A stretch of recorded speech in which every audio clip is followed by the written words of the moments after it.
Logic games were my worst section back when I started studying for the LSAT, and they were a large part of the reason why I was stuck in the low 150s for far too long.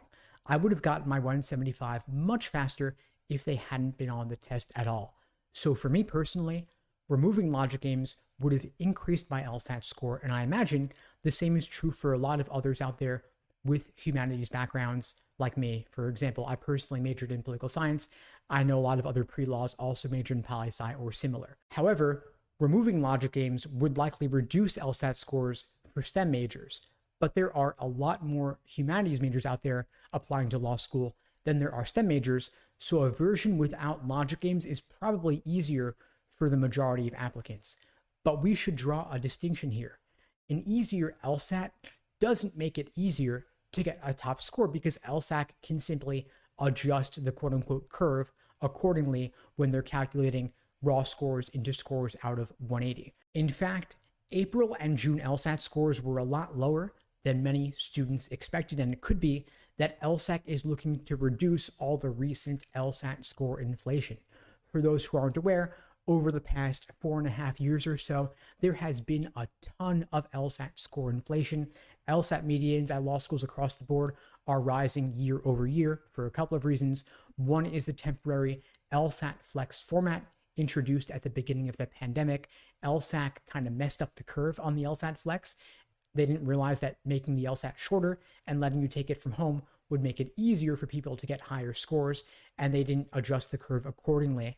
Of course, they've also made it a lot easier to get accommodations for extra time on the LSAT over the past few years as a result of several lawsuits, including the one that led them to remove the logic game section for everybody.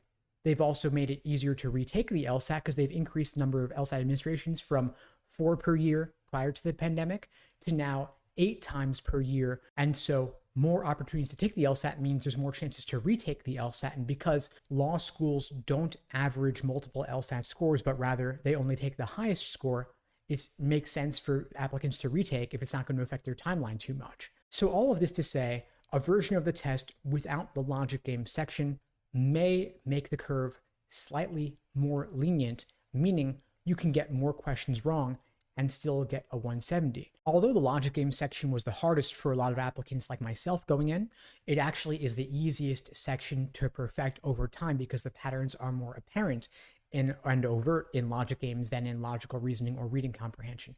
So the curve may now going forward become a little bit more lenient, meaning you could get more questions wrong and still get a 170. But because it's harder to score perfectly on logical reasoning or reading comp, this doesn't mean that it's actually easier to get a top score. In LSAC's analysis of the data looking at versions of the test with games and without, they found the curves in scoring with and without logic games essentially came out the same. In LSAC's own analysis of the data looking at versions of the test with logic games and without and how students performed, they found the curves came out essentially the same in the end. Of course, on an individual level, some people do better with games, some do better without, some do the same, but overall, the curve ends up being nearly identical. Regardless, it is what it is going forward. You're going to be taking the LSAT without logic games going forward, and it's unclear whether logic games removal specifically will affect LSAT medians.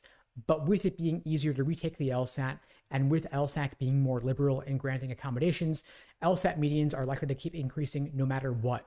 By LSAC's own admission, retakers do better than those taking the LSAT for the first time, and LSAC is granting 98% of accommodations requests, and this isn't likely to change anytime soon.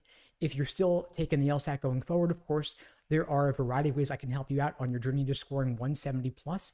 You can check out the links below this video to find out more and to book a call with me, my team.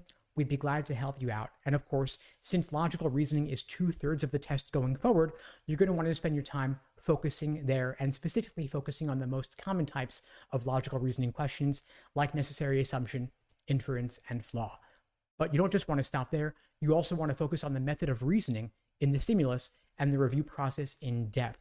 I've developed a framework to help you review better called the Socratic Review Method.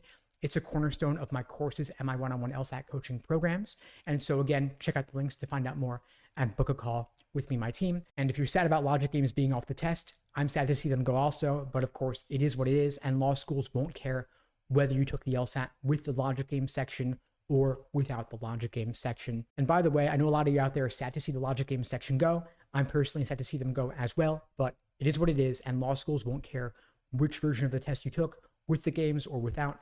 It's all the same to them. They just want to see the highest LSAT score you can possibly get on your record.